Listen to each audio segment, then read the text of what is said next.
10 जनवरी 2008 की बात है। दिल्ली में कड़ाके की ठंड पड़ रही थी। हर किसी को इंतजार था कि प्रगति मैदान में चल रही दिल्ली ऑटो एक्सपो में टाटा मोटर्स क्या प्रदर्शित करने वाली है। टाटा मोटर्स के पास सूमो, सियारा, सफारी जैसी शक्तिशाली एसयूवी, इंडिका, इंडिगो जैसी कार्स थीं। लेकिन 10 जनवरी उम्मीदों से भरा दिन था। इसकी वजह कंपनी के तत्कालीन अध्यक्ष रतन टाटा का एक सपना था, और वो सपना था आम आदमी के लिए 1 लाख रुपए की कीमत में अच्छी कार पेश करने का। ऐसे में हर किसी को उत्सुकता थी कि क्या रतन टाटा का सपना सच होने वाला है। भारी उत्सुकता के बीच रतन टाटा एक बहुत छोटी ट्यूबलर कार में मंच पर नजर आए। देखने में घोंगे के आकार की ये कार लोगों को प्यारी लगी। नाम था नैनो, और रतन टाटा के वादे के मुताबिक कार की कीमत थी 1 लाख रुपए। कीमत के चलते कार सुर्खियों में आ गई।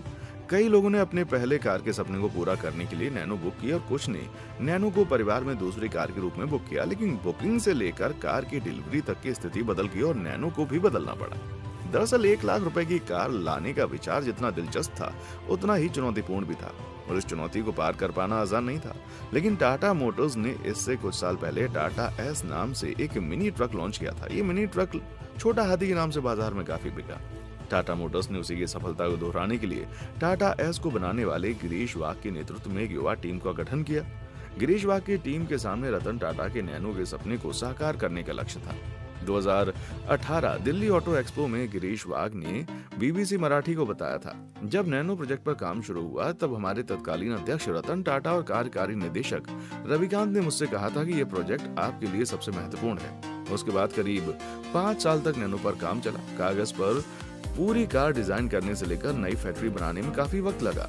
2006 में पश्चिम बंगाल में सिंगूर में टाटा नैनो का प्लांट तैयार हुआ। इस प्लांट के लिए स्थानीय किसानों की जमीन ली गई, एक पूरी फैक्ट्री लगाई और उसमें नैनो का उत्पादन शुरू हुआ। लेकिन ये ज्यादा दिनों तक नहीं चल पाया।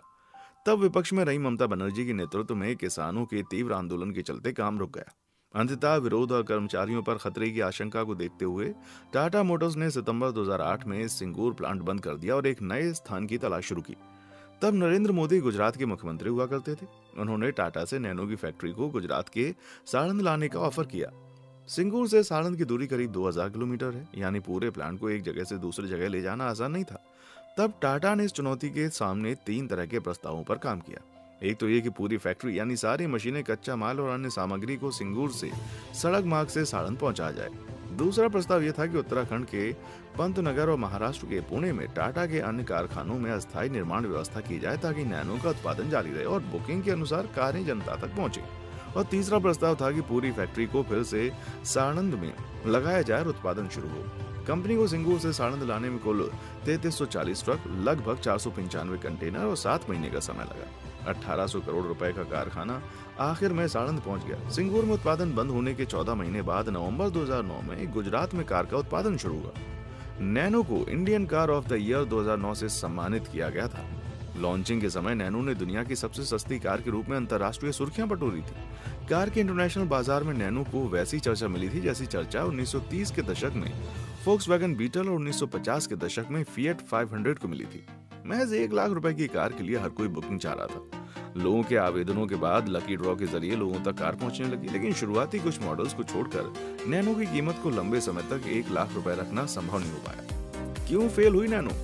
रतन टाटा के वादे के बाद और कार की लॉन्चिंग के बाद 4-5 साल के दौरान कच्चे माल की कीमतों में काफी इजाफा हो गया। इसलिए टाटा मोटर्स ने कार के दाम बढ़ा दिए। इस बढ़ोतरी के कारण नैनो मारुति 800 और मारुति ऑल्टो की तुलना में बहुत सस्ती नहीं रह गई। इसके चलते लोगों का झुकाव फिर से मारुति की कारों की तरफ हो गया। इसकी एक बड़ी वजह नैनो की गुणवत्ता से जुड़ी खामियां भी थी, जो लोगों ने शुरुआती डिलीवरी में देरी के बाद देखी। पहले मॉडल में ट्रंक की कमी थी, इंजन शोर भी करता था और अंदर लगे प्लास्टिक बहुत कमजोर थे। टाटा नैनो की साख पर सबसे बड़ा सवाल 2014 में तब लगा जब कार की सुरक्षा रेटिंग देने वाले ग्लोबल एनसीपी ने इसे 0 स्टार दिया। कुछ कारों में आग लगने के कारण भी इसकी साख खराब हो चुकी थी, लेकिन 0 रेटिंग के बाद भी सैकड़ों लोगों ने अपनी बुकिंग रद्द कर दी। दूसरी तरफ टाटा मोटर्स ने बाजार में इस ब्रांड को बचाने के लिए नैनो ट्विस्ट और जेन एक्स नैनो जैसे नए मॉडल को पेश किया, जिसमें ट्रंक के साथ नई AMT गियरबॉक्स तकनीक थी। साथ ही इसमें CNG का ऑप्शन भी दिया गया। लेकिन इन सब के बावजूद नैनो की बिक्री बढ़ी नहीं।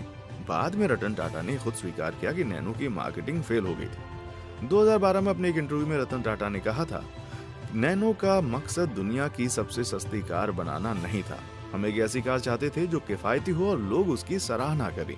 टाटा नैनो का अंत और पुनर्जन्म। टाटा मोटर्स ने शुरुआत में प्रतिवर्ष 3 लाख नैनो की बिक्री का लक्ष्य रखा, लेकिन कंपनी इस लक्ष्य को कभी हासिल नहीं कर पाई।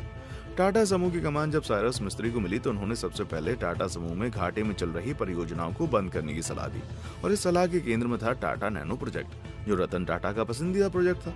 इसके अलावा कई दूसरे मुद्दों पर भी मिस्त्री और टाटा के बीच विवाद सुर्खियों में आए, जिसके बाद मिस्त्री को सीईओ के पद से हटा दिया गया। कंपनी में नेतृत्व का बदलाव भी हुआ और उसके बाद भी नैनो की आखिरी खेप का उत्पादन दिसंबर 2019 में हुआ।